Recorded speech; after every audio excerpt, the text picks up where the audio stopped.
Jadi uban itu adalah adzan. Adzan artinya memberitahu bahwa kematian sudah dekat. Dan uban itu sebagai nadir, ya, sebagai pemberitahuan.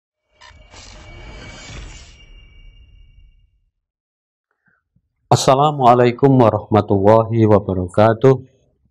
Alhamdulillah wassalatu wassalamu ala rasulillah wa ala alihi wa ashabihi wa mawala. Asyhadu an la ilaha illallah wa asyhadu anna muhammadar rasulullah, amma ba'd. Ayyuhal ikhwah rahimakumullah. Alhamdulillah pada kesempatan ini kembali kita bisa menjalankan, bisa hadir dalam kajian kita pada kali ini. Pada kali ini saya akan membaca suatu pasal yang ada dari kitab Irsadul Ibad Listi'dadi Liyaumil Ma'ad yang ditulis oleh Al-Fakir Abdul Aziz Muhammad Salman. Ghafarallahu lahu wa liwalidayhi wa li jami'il muslimin. Di sini diterangkan, kila telah dikatakan, Inna Ya'qub alaihissalam, sesungguhnya Nabi Ya'qub alaihissalam, qala berkata, lima lakil mauti kepada malaikat maut, malaikat penjabut nyawa. Ini sesungguhnya aku, as'alu minta aku kepadamu, hajatan pada satu kebutuhan. Qala berkata si malaikat maut. Wa ma hiya, apa itu? Qala berkata si Nabi Ya'qub alaihissalam, antu alimani, yaitu hendaknya kamu memberitahu saya, idza dana, apabila telah dekat ajali si kematianku, ya. Wa arotta, dan menginginkan kamu antak bido, hendak mencabut ruhi pada nyawaku, ya. Jadi Nabi Ya'qub alaihissalam pernah berkata kepada malakul maut, ya.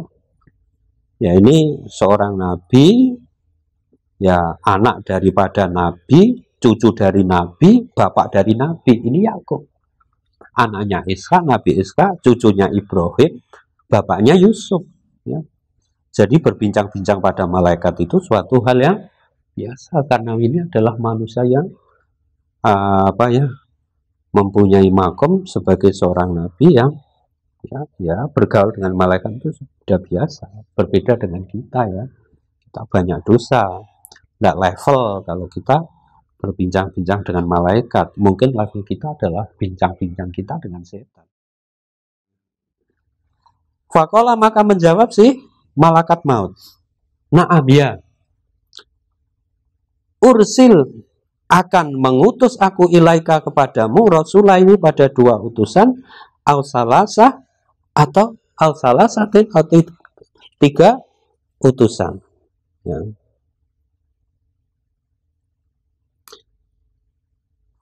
Ursil ilaika rasulah ini au salasatan, ya. Akan aku kirim kepadamu dua utusan atau tiga utusan.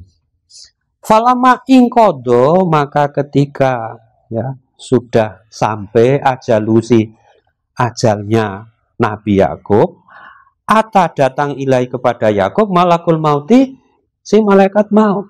Nah, ketika ajal itu sudah sampai, ajal Nabi Ya'qub alaihissalam, datanglah malaikat maut kepada Nabi Ya'qub. Faqala, kemudian malaikat maut, Nabi Ya'qub berkata, ajairun jita amrikob diruhi.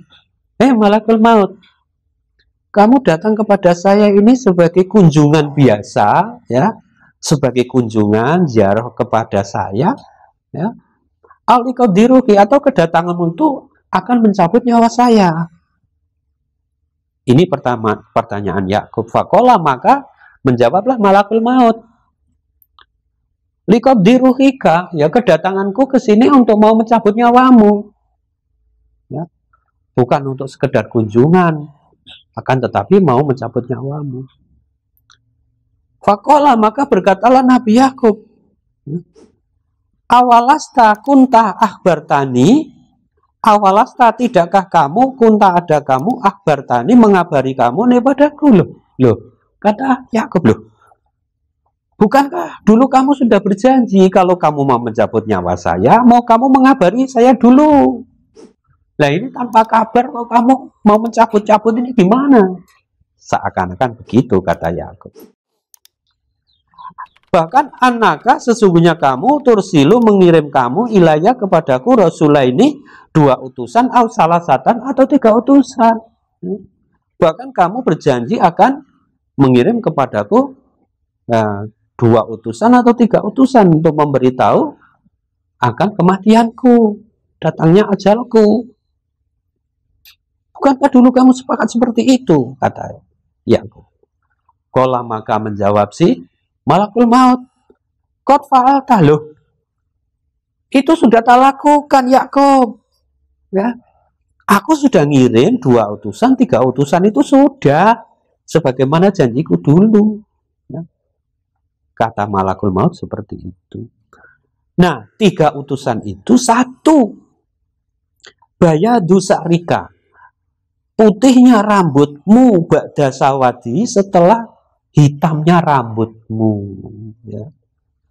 Itu rambutmu yang putih uban itu utusanku. Ya. Dimana sebelum aku kirim utusan, rambut yang putih itu dulu rambutmu kan hitam.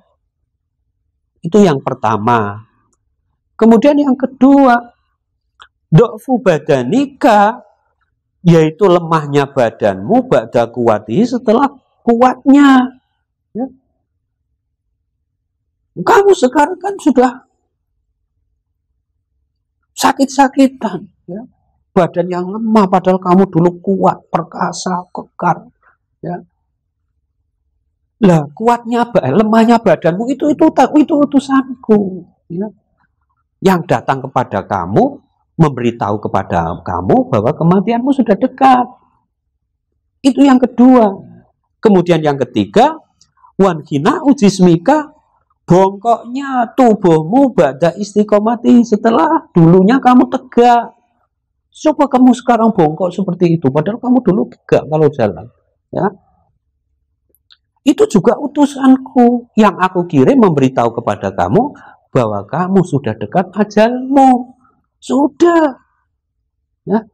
Hadihi rusuli, inilah utusan-utusanku ya Yakub, wahai Nabi Yakub, ila bani Adam, kepada seluruh anak Adam.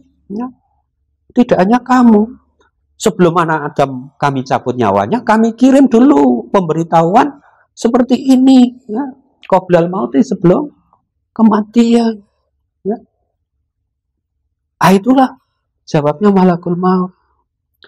Jadi memang ya bludaknya uban rambut kepala itu adalah utusan malakul maut yang dikirim kepada kita, kepada manusia, akan datangnya kematian. Ya. Ditambah lagi, ya, ketika berubahnya kekuatan kita, ya, kemudian pandangan kita jadi lemah, gigi kita satu persatu copot. Ya. Kemudian kalau kita duduk mau berdiri itu susah. Ya, harus pegangan dinding. Kemudian berjalan saja tidak bisa cepat, rasanya keserimpet-serimpet. Ya, ada tali yang mengikat.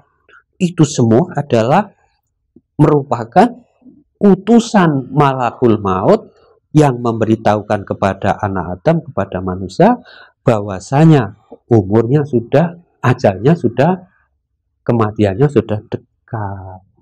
Nah, itulah dialog antara Nabi Yakub dan Nabi Yakub alaihissalam dan malakul maut. Sehingga di dalam surat Fatir ayat 37 di sana diterangkan, wahum yastarihuna fiha rabbana akhrijna na'mal sholihan ghairal ladzi kunna na'mal awalam nu'ammirkum ma yatadzakkaru fihi man tadzakkara waja'akum nadhir fadzuqu fama lidzalimina min nasir. Wahum yastorihuna, mereka berteriak-teriak, ya, minta tolong dengan suara yang tinggi. Fiha, di dalam neraka. Manusia-manusia yang dalam neraka itu minta tolong dengan suara yang sangat tinggi. Mereka mengucapkan, Robbana akhrisna, ya Allah keluarkan kami dari neraka. Nakmal solikan, biar kami nanti kalau bisa hidup kembali ke dunia, kami tak ngamal soleh, ghairalladzi kunna amal, selain dulu yang kami kerjakan, tidak seperti dulu saya tak jadi orang soleh. Hah? Itu kata mereka, orang-orang dalam neraka. Artinya mereka mengaku, ya, sekarang pada saat itu baru mengaku, ya, kesalahan dalam perbuatannya, mengaku. Ya. Kami tak nakmal solikan ghairalladzi kunna amal. Kami tak, kalau bisa kembali hidup ke dunia lagi, kami tak ngamal, bukan seperti dulu. Saya tidak kafir, saya tidak musyrik, saya tidak maksiat. Saya sudah tobat, saya sudah kapok, saya mengakui kalau itu salah. Nah, terus dijawab oleh Allah, oleh ayat berikutnya, awalam nu amirkum. Loh, manusia. Nah, ini jawaban Allah, jawaban daripada permintaan manusia. Awalam nu amirkum, bukankah aku sudah memberi umur kepada kamu? Ya. Pada umur ya tadakaru, yang bisa mengambil pelajaran, di dalam umur man, orang tadakaru yang mau mengambil pelajaran. Loh, manusia, kenapa begitu? Bukankah aku dulu sudah memberi umur kamu yang panjang, ya? Umur kamu yang cukup. Bukankah pada waktu itu kamu sudah bisa menggunakan, mengambil pelajaran-pelajaran? Bukankah begitu? Ini jawaban Allah dengan menggunakan lafal, ya, mengungkapkan istifham. Awalam nu amirkum, istifham. Tapi istifham ini istifham taubeh, ya.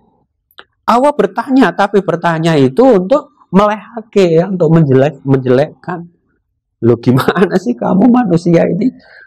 Kenapa kamu minta kembali ke dunia? Bukankah dulu kamu dari sana? Ya. Kenapa dulu tidak kamu gunakan sebaik-baiknya? Ketika kamu hidup di dunia, wajah aku nadir, dan telah datang kepadamu peringatan. Peringatan sudah. Ya. Nah, an-nadir ini maknanya, tafsirnya ada berbagai tafsiran. Di antaranya ada yang menafsiri an-nadir itu Quran. Bukankah sudah datang Quran kepada kamu? Ada yang mengatakan ar-rasul, utusan. Bukankah sudah datang kepadamu utusan Allah? Ya. Lah, yang punya pendapat seperti ini mufasir Zaid bin Ali bin Zaid, kemudian Ibnu Abbas, Ikrimah, Sufyan, Imam Waqi', ya, kemudian Husain bin Fadl dan Farok dan